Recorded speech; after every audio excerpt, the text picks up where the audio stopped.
Buenos días, docente, buenos días, compañeros. Hoy nos ha tocado exponer sobre la contaminación radioactiva y sustancias peligrosas en el agua. Bueno, como introducción, la contaminación del agua por radioactividad y sustancias tóxicas es un problema ambiental de gran relevancia a nivel global. Este problema se deriva de la liberación de elementos radioactivos y sustancias peligrosas en fuentes de agua como los ríos, lagos, acuíferos que pueden tener graves consecuencias para la salud humana. ¿Cuál es la importancia de abordar este problema? La importancia de abordar este problema de contaminación por radioactividad en el agua y sustancias tóxicas radica más que nada en la protección de la salud, conservación del medio ambiente, la sostenibilidad de recursos hídricos, la economía y prevención de crisis, que este es un desafío muy crucial que requiere la cooperación de gobiernos, industrias y la sociedad en su conjunto. Como fuentes de contaminación en las radiactivas están las centrales nucleares, que hay reactores e instalaciones de procesamiento de combustible nuclear que pueden ser fuentes de liberación de material radiactivo si es que se produce un accidente, una fuga o un mal funcionamiento. Accidentes nucleares como el accidente nuclear del desastre de Chernobyl o el desastre de Fukushima, que son eventos que han liberado grandes cantidades de material radioactivo al medio ambiente. También quedaron residuos nucleares y por las pruebas nucleares que se pueden haber realizado en el pasado, han liberado material radioactivo. En cuanto a los metales tóxicos, hay vertido industrial, que hay actividades industriales que a menudo liberan metales tóxicos en el agua y en el aire por la fabricación de componentes o productos químicos utilizados en esa producción.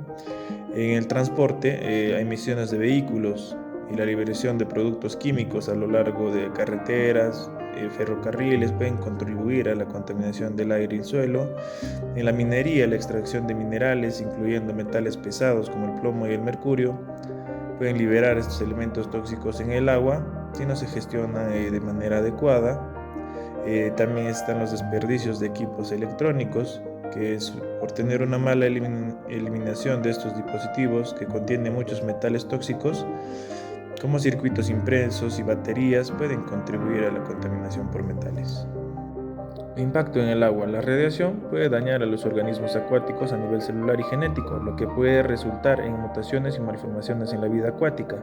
En cuanto a metales tóxicos como el plomo, el mercurio, el cadmio, son dañinos en la vida acuática.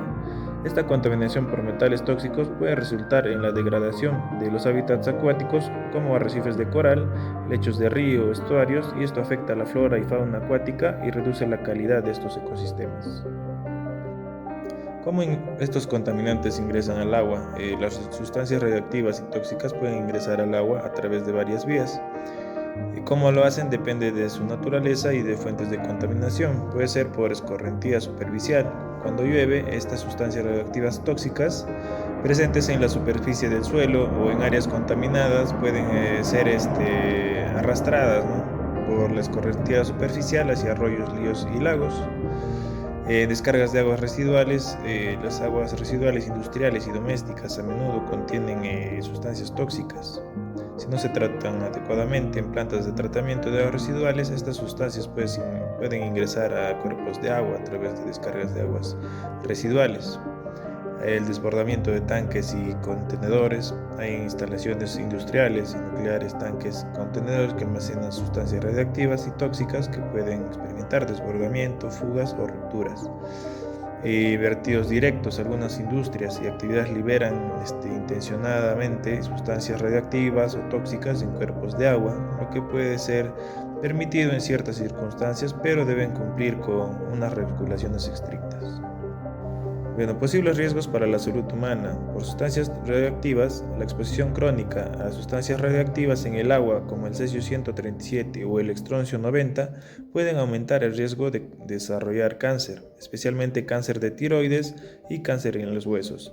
La exposición a largo plazo a niveles bajos de radiación pueden contribuir al desarrollo de enfermedades crónicas, también enfermedades cardíacas y trastornos autoinmunes. En cuanto a sustancias tóxicas, el mercurio y el plomo son conocidos por causar daños neurológicos, especialmente en niños. La exposición de metales tóxicos como el cadmio puede dañar los riñones. y la ingestión de esta agua que está contaminada con metales tóxicos puede provocar trastornos gastrointestinales como náuseas, vómitos y diarrea. Bien, ahora hablaremos sobre los casos relacionados a la radioactividad y las sustancias tóxicas. Uno de los más conocidos es el desastre de Fukushima en Japón, que sucedió en el año 2011. Este fue causado por un tsunami terremoto que dañó la planta nuclear de Fukushima Daiichi y liberando radioactividad en el agua y el medio ambiente. Esto resultó en la contaminación del agua en la región circundante y en la evacuación de miles de personas. Los principales efectos ambientales que se produjeron fueron la contaminación de agua y océanos, la contaminación del suelo, el desplazamiento de la población, el impacto de la vida silvestre y efectos a largo plazo que todavía no han sido estudiados. El segundo caso es el de Chernobyl, que fue en el país de Ucrania en el año de 1986. Este es otro ejemplo de contaminación de agua por radioactividad. Este suceso fue por la explosión del reactor nuclear en Chernobyl, que liberó grandes cantidades de material radioactivo en el agua y suelo de la región. Todavía la contaminación por radioactividad persiste en la zona y se han tomado medidas para contenerla, pero esta zona sigue siendo una zona de exclusión.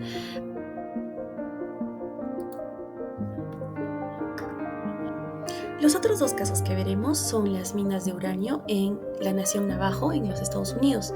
Esta explotación fue entre los años 1940 hasta 1970 y se extrajo aproximadamente 4 millones de toneladas de uranio en el sudeste de Estados Unidos. Estos utilizaban tribus desesperadas como los Dakota y los de Nuevo México. Estas tribus también no entendían completamente el ambiente tóxico, los cuales eran sometidos los trabajadores indígenas, y construían minas y excavaban uranio de la tierra sin ningún artículo protector, y también tomaban agua escorrentía de las paredes de las minas y también comían dentro de los túneles llenos de polvo ionizado e irradiado por radioactividad.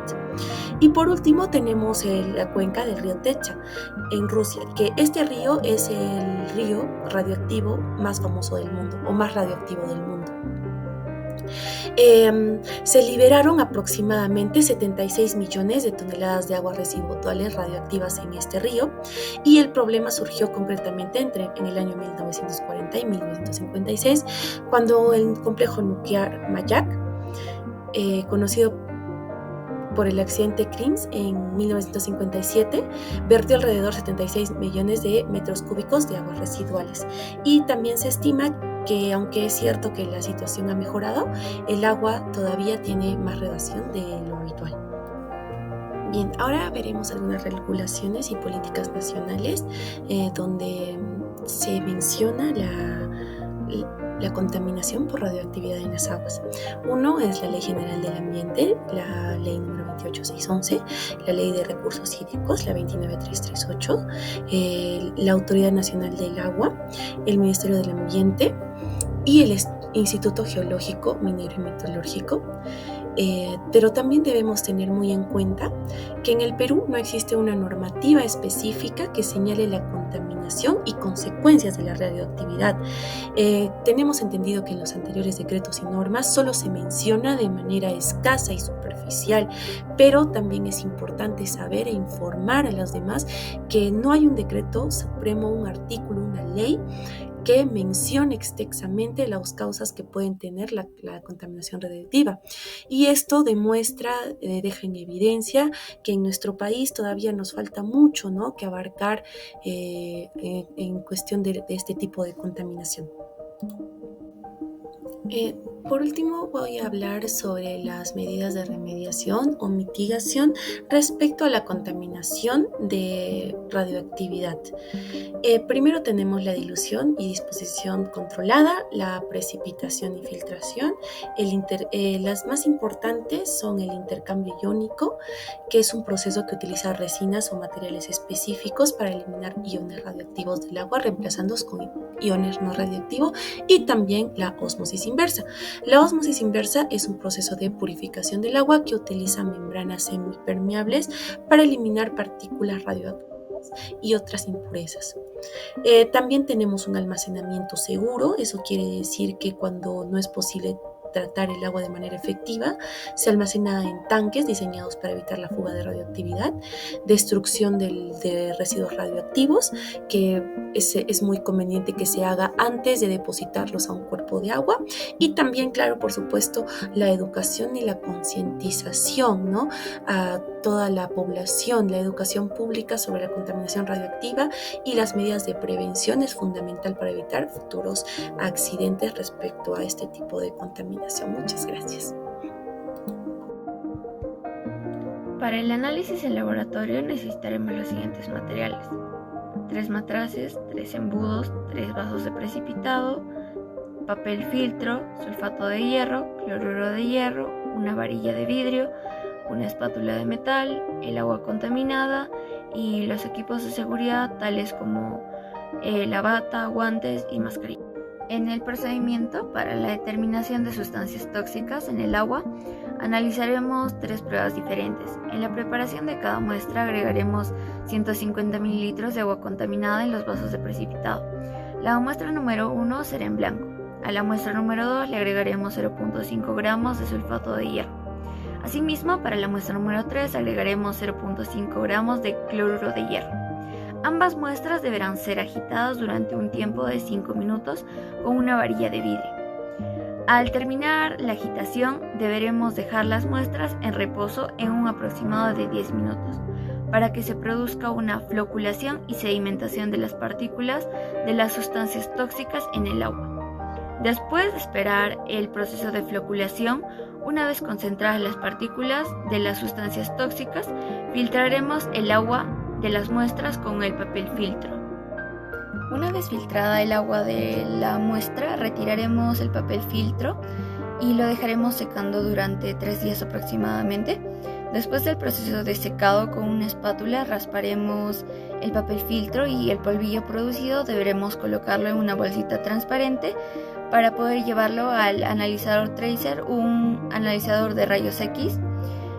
Para el análisis de los resultados tras la examinación de sustancias tóxicas en la muestra de agua, observamos que el níquel, el hierro y el zinc son las sustancias tóxicas con mayor presencia en esta muestra de agua. Ya para concluir, podemos decir que la contaminación por radioactividad y las sustancias tóxicas presentes en el agua son un problema grave y es un tema de vital importancia, ya que este tipo de contaminación puede afectar a la salud humana y también al medio ambiente. Es importante tomar medidas para prevenir y reducir la contaminación del agua y la exposición a sustancias radiactivas o tóxicas. Para la prueba de laboratorio, concluimos que en la muestra de agua contaminada por residuos peligrosos como las pilas, se logró identificar sustancias tóxicas como el hierro, níquel y el zinc en mayor proporción, lo cual indicaría o representaría problemas en la calidad de este recurso y a su vez supondría problemas para la salud y el medio ambiente.